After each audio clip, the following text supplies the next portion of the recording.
महानगर कांग्रेस कमेटी कानपुर दक्षिण के तत्वाधान में स्वर्गीय जगजीवन राम जी की 37वीं पुण्यतिथि मनाई गई। महानगर कांग्रेस कमेटी कानपुर दक्षिण के कार्यकर्ताओं ने स्वर्गीय जगजीवन राम जी स्वतंत्रता संग्राम सेनानी, अखिल भारतीय कांग्रेस कमेटी के पूर्व अध्यक्ष, पूर्व मुख्यमंत्री भारत सरकार के चित्र पर पुष्पांजलि अर्पित कर संकल्प लिया कि बाबूजी के बताए रास्ते पर चलकर देश की सेवा करेंगे। इतना ही नहीं, वक्ताओं ने बाबूजी के संबंध में अपने अपने विचार भी व्यक्त किए।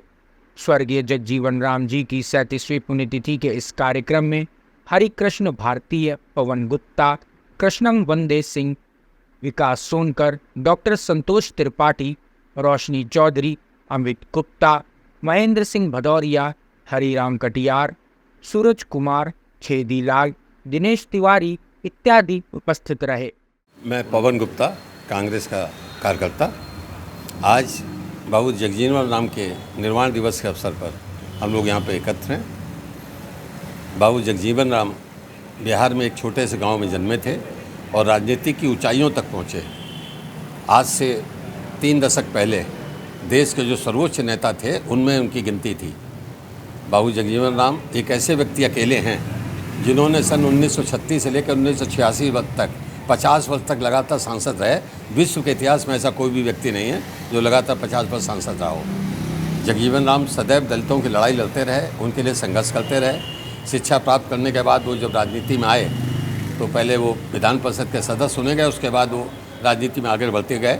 1971 में जब बांग्लादेश स्वतंत्र हुआ उस समय इंदिरा गांधी के मंत्रिमंडल में वो रक्षा मंत्री थे। उनके रक्षा मंत्री के नेतृत्व में बांग्लादेश को स्वतंत्र कराया गया। 77 में भी वो मोरारजी देसाई की सरकार में रक्षा मंत्री बने।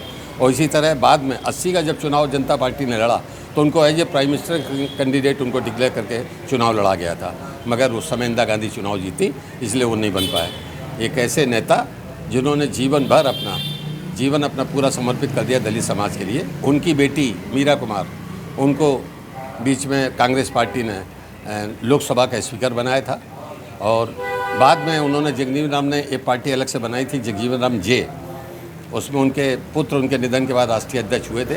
उनके पुत्र पर बीच में आरोप लगे थे किसी महिला को लेकर, तो वो उस महिला से उन्होंने बाद में शादी कर ली थी, इसलिए वो बात खत्म हो गई थी।